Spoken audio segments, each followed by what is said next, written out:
नमस्कार, मी पंजाब डक विचारतो की ज्यांचा कोणाचा गहू असेल, हरभरा असेल, कांदा असेल तर तुम्ही काय करा, 29 तारखेपर्यंत तुम्ही काढून झाकून घ्या. कारण की 29 तारखेला राज्यात पावसाला सुरुवात होणार आहे. मग 29 तारखेला सुरुवात कुठं होणार आहे तर नंदुरबार जिल्हा, धुळे जिल्हा, मालेगाव, त्या नाशिक त्या परिसरामध्ये दोंडाईचा त्या पट्ट्यामध्ये पावसाला सुरुवात होणार आहे. म्हणून हा अंदाज सर्व शेतकऱ्यांनी.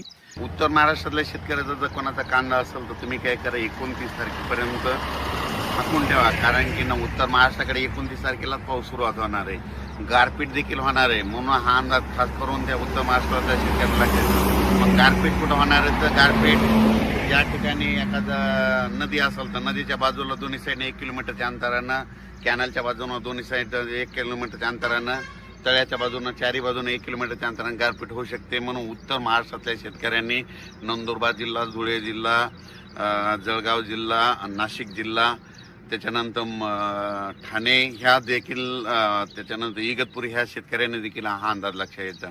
त्याच्यानंतर आपण काय करू, आता इकडं विदर्भाकडून, विदर्भातल्या वर्धा, नागपूर, भंडारा, गोंदिया, चंद्रपूर, यवतमाळ, वाशिम, हिंगोली, नांदेड, बुलढाणा, अकोला, अमरावती ह्या जिल्ह्यातल्या सर्व शेतकऱ्याला सांगितलं होतं की तुम्ही 30 तारखेपर्यंत तुम्ही आपला गहू असेल, हरभरा असेल, आलेला गहू असेल तर काढून घेऊ शकता, झाकून ठेवू शकता. कारण की विदर्भात देखील 30 तारखेपासून ते 1-2 तारखेपर्यंत, 31, 1, 2, 3 तारखेपर्यंत राज्यात पाऊस, म्हणजे विदर्भात पाऊस होणार आहे, पूर्व विदर्भात होणार आहे. म्हणून हा अंदाज लक्षात. हा पाऊस सगळीकडे सारखा पडणार नाही, काही भाग सोडणार आहे, काही ठिकाणी पडणार, कुठं सोडून देणार, काही ठिकाणी नुसतं वारं सुटं, गारपीट देखील होणार आहे. म्हणून हा अंदाज सर्व शेतकऱ्यांनी, विदर्भातल्या सर्व शेतकऱ्यांनी लक्षात यायचा. त्याच्यानंतर आपण मराठवाड्याकडून, मराठवाड्यातल्या सर्व शेतकऱ्याला सांगू इच्छितो की नांदेड जिल्हा झालं, हिंगोली जिल्हा झालं, परभणी जिल्हा झालं, लातूर जिल्हा झालं, धाराशिव जिल्हा झालं, बीड जिल्हा झालं, जालना जिल्हा, संभाजीनगर ह्या सर्व शेतकऱ्याला सांगू इच्छितो की मराठवाड्यात देखील तुम्ही काय करा, 30 तारखेपर्यंत ज्यांचा गहू असेल, हरभरा असेल, काढणी झालेले पिकं काढून घ्या.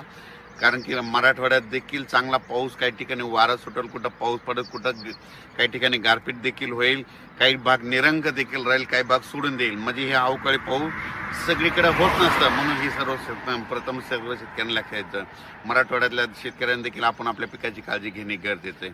त्याच्यानंतर राज्यात तुम्हाला सांगायचं झालं तर कोकणपट्टीतल्या आंबा उत्पादक शेतकऱ्यांना सांगू इच्छितो की कोकणात देखील, म्हणजे कोकणपट्टी म्हणजे साताऱ्यापासून तर डायरेक्ट इगतपुरीपर्यंत ह्या कोकणपट्टीमध्ये देखील चांगला पाऊस होणार आहे. काही काही ठिकाणी खूप गारपीट होणार आहे, काही ठिकाणी म्हणजे जिथं जास्त डोंगर भागात तिथं जास्त गारपीट होणार आहे. म्हणून हे कोकणपट्टीतल्या लोकांनी अंदाज लक्षात घ्यायचा, पुण्याच्या शेतकऱ्यांनी अंदाज लक्षात घ्यायचा. दोन पुणे, त्या बारामती, त्याच्यानंतर अहिल्यानगर, संगमनेर ह्या पट्ट्यातल्या देखील कांदा उत्पादक शेतकऱ्यांनी आपण आपल्या कांद्याची काळजी घ्यावी. कारण की चांगला पाऊस बरसणार आहे, म्हणून हे लक्षात यायचं. गारपीट देखील होणार आहे, वारं देखील सुटणार आहे, म्हणून हे अंदाज लक्षात येतात.